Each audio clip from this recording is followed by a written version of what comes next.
Good morning मेरे प्यारे सभी साथियों, आप सभी को वेरी वेरी गुड मॉर्निंग। स्वागत है आप सभी का अपना यूट्यूब चैनल कृष्णा प्रजापति पर। साथियों, आज है 16 अप्रैल 2024। आज के करंट अफेयर्स में टॉप इंपोर्टेंट क्वेश्चंस कवर किया जाएगा, जो कि सभी प्रतियोगी परीक्षाओं के लिए बहुत ही इंपोर्टेंट क्वेश्चंस होने वाले हैं। आप किसी भी एग्जाम की तैयारी करते हो, यूपीएससी, एसएससी, रेलवे, पुलिस या किसी भी डिफेंस एग्जाम की तैयारी करते हो, तो ये सारे क्वेश्चन आपके लिए बहुत ही इंपॉर्टेंट क्वेश्चन होने वाले हैं। साथियों एक्चुअली मेरी तबीयत बहुत ज़्यादा खराब हो चुकी है और मैं बहुत ज़्यादा बीमार हो चुका हूँ, इसके लिए मैं वीडियो बना नहीं पा रहा हूँ।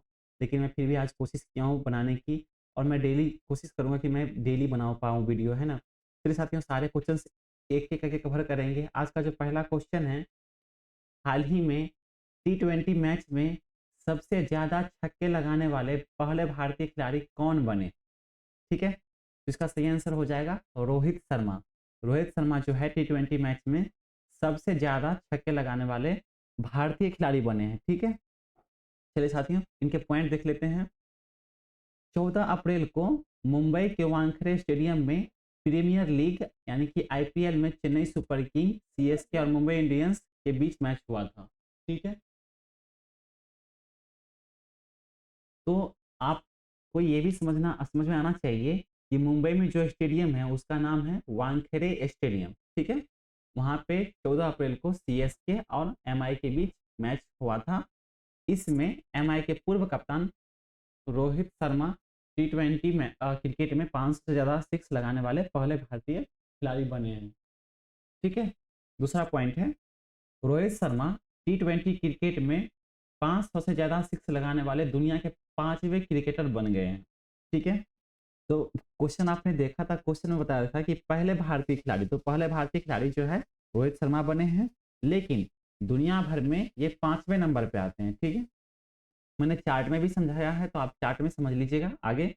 तीसरा पॉइंट है इसमें, टी20 क्रिकेट में सबसे ज़्यादा सिक्स क्रिस गेल के नाम है। ठीक है? क्रिस गेल ने कितना लगाया है? तो 1056 सिक्स लगाए हैं टी20 मैच में। ठीक है? चलिए साथियों, चार्ट के माध्यम से समझ लेते हैं।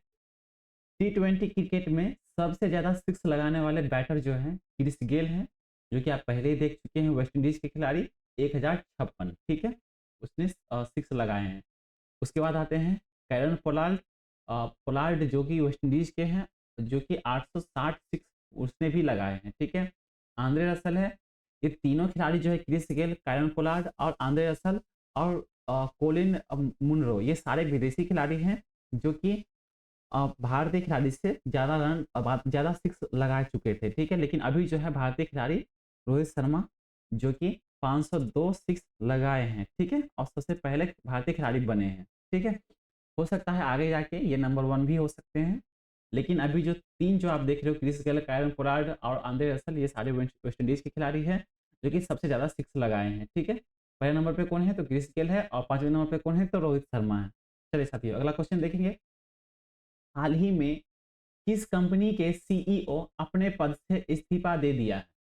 तो बायजूस कंपनी के जो सीईओ थे, उन्होंने अपने पद से इस्तीफा दे दिया है।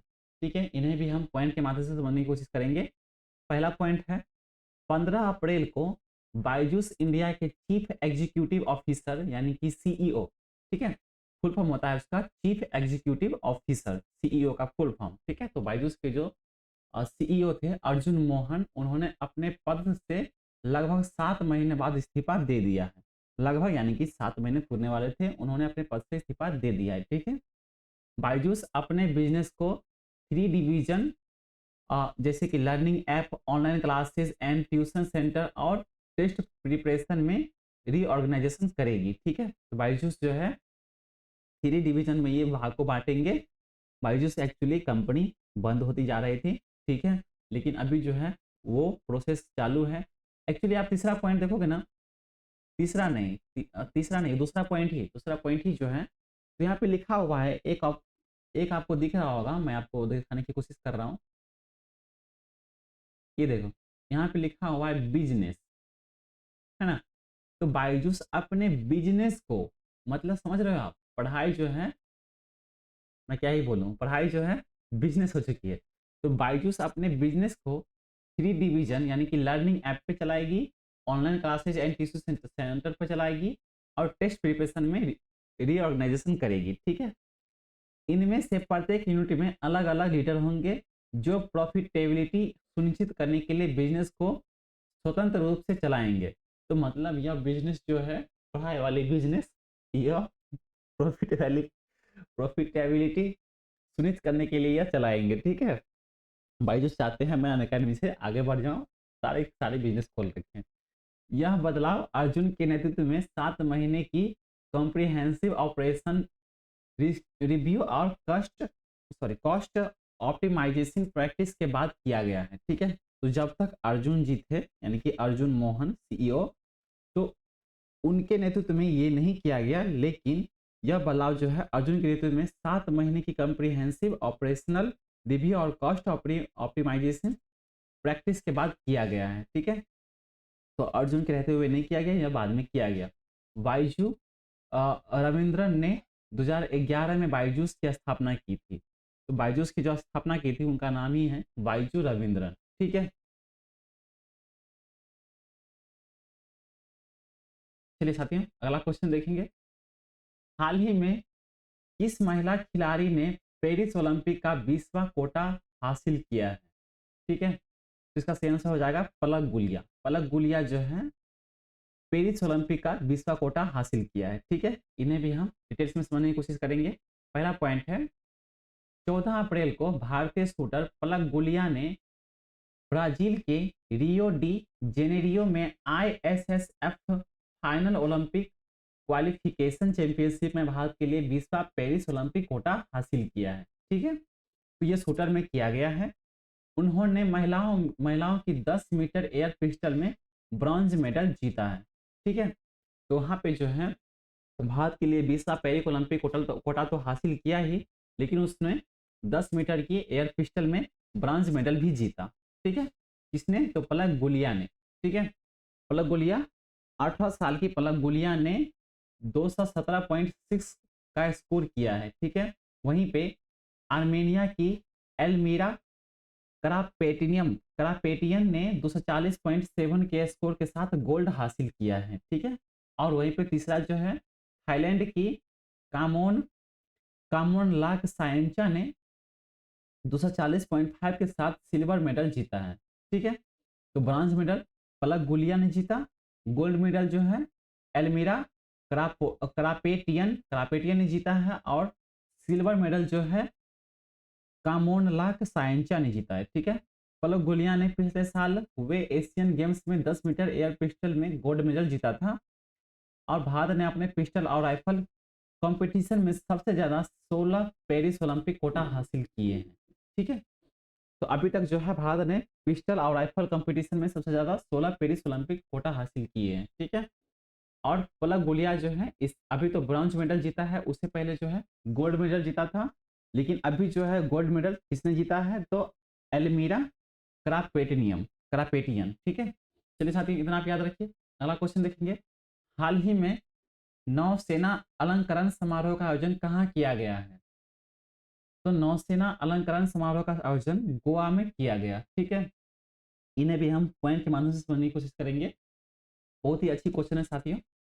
पहला पॉइंट है, 14 अप्रैल को गोवा में आईएनएस हंसा में नौसेना अलंकरण समारोह का आयोजन किया गया। नौसेना प्रमुख एडमिरल आर हरि कुमार ने गोवा में राष्ट्रपति द्रौपदी मुर्मू की ओर से नौसेना के जवानों को वीरता और विशिष्ट सेवा पुरस्कार से नवाजा। ठीक है, यह पुरस्कार बहादुरी के लिए, प्रोफेशनल अचीवमेंट और लीडरशिप के लिए दिए गए हैं। ठीक है, तो किसके द्वारा दिया गया? तो नौसेना प्रमुख एडमिरल आर हरि कुमार के द्वारा दिया गया, जो कि राष्ट्रपति द्रौपदी मुर्मू की ओर से दिया है। ठीक है, किस किस को दिया जाता है? तो बहादुरी के लिए दिया जाता है, प्रोफेशनल अचीवमेंट के लिए दिया जाता है, और लीडरशिप के लिए दिया जाता है। ठीक है, लेफ्टिनेंट वी के जैन जो कि बाएं हैं, और chief admiral R Hari Kumar जो कि दाएं हैं। ठीक है, तो लेफ्टिनेंट वी के जैन को चीफ एडमिरल हरि कुमार ने मेमोरियल गोल्ड मेडल से नवाजा गया। ठीक है, तो आप समझ सकते हो कि जो दाएं हैं यानी कि एडमिरल आर हरि कुमार है, उन्होंने बाएं को गोल्ड मेडल से नवाजा है। ठीक है, अगला पॉइंट है, नौसेना अलंकरण समारोह में कुल 35 नौसेना कर्मियों को सम्मानित किया गया था। ठीक है, कुल कितने थे? तो 35 थे। कमांडर मनीष सिंह कार्की और कमांडर कौस्तुभ बनर्जी को वीरता पदक से सम्मानित किया।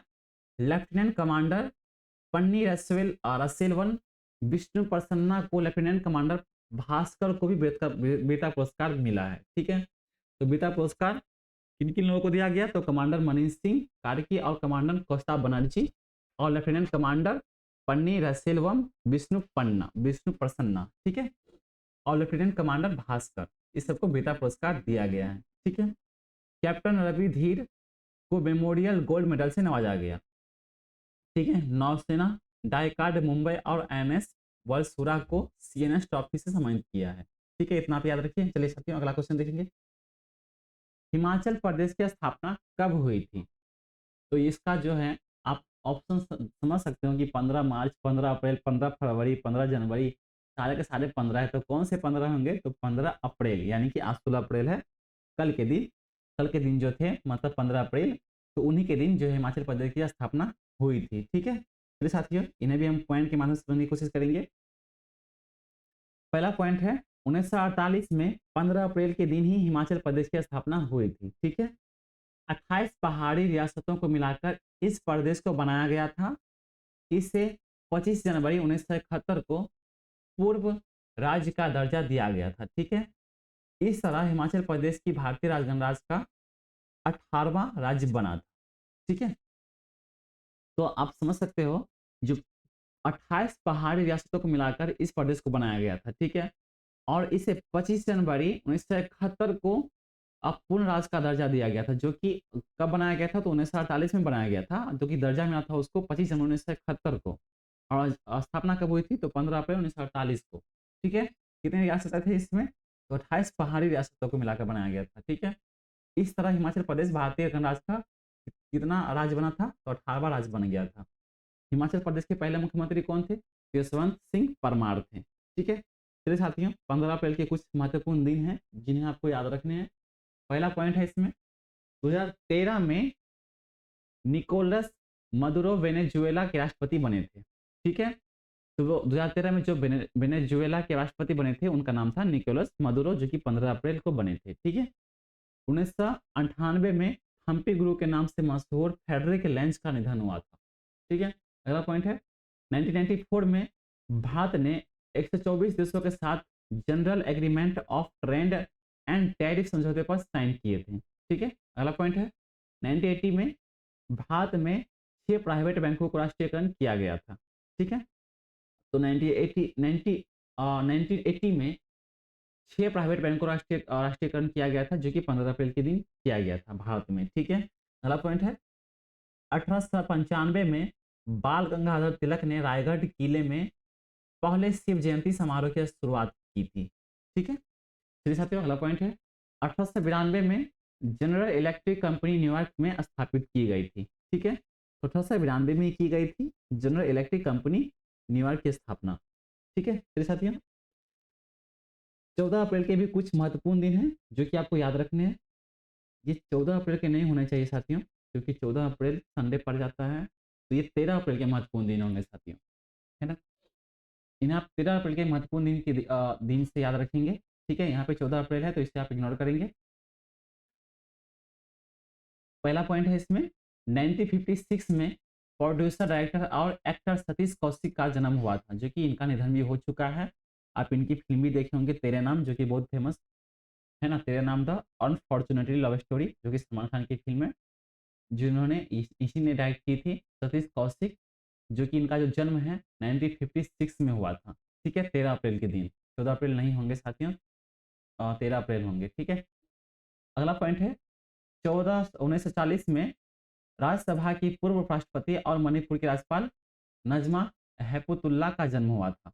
ठीक है, अगला पॉइंट है 1963 में रूसी ग्रैंड मास्टर गैरी कास्परोव का जन्म हुआ। कास्परोव 1985 में वर्ल्ड चेस चैंपियंस बने थे। ठीक है, तो रूसी ग्रैंड मास्टर गैरी कास्परोव का जन्म जो है 1963 में 13 अप्रैल के दिन हुआ था, और 1985 में वह वर्ल्ड चेस चैंपियंस बने थे। ठीक है, अगला पॉइंट है साथियों 2002 में समाजवादी नेता ह्यूगो चावेज वेनेजुएला के राष्ट्रपति बने थे। ठीक है, तो वेनेजुएला के राष्ट्रपति थे, ये हमने पहले भी देखा था 15 अप्रैल में, 15 अप्रैल में हमने क्या देखा था, वेनेजुएला के जो राष्ट्रपति थे 2013 में निकोलस मदुरो बने थे, और 2002 में समाजवादी नेता ह्यूगो चावेज वेनेजुएला के राष्ट्रपति बने थे। तो अलग-अलग है साथियों। चलिए साथियों अगला पॉइंट देखेंगे।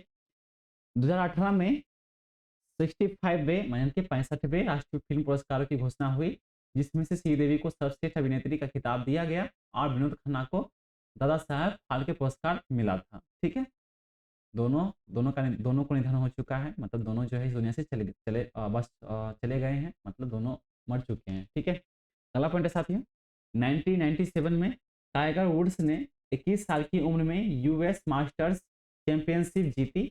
इसी के साथ सबसे कम उम्र में इस चैंपियनशिप को जिताने वाले वह पहले भारतीय खिलाड़ी बने थे। ठीक है, तो 1997 में 13 अप्रैल के दिन यह किया गया था, जो कि 21 साल की उम्र में ही यूएस से मास्टर चैंपियनशिप जीती थी। ठीक है, किसने, तो टाइगर वुड्स ने। ठीक है, और इसी जीत के साथ सबसे कम उम्र के इस चैंपियनशिप को जीतने वाले पहले खिलाड़ी बने थे। ठीक है साथियों, आज के लिए इतना ही।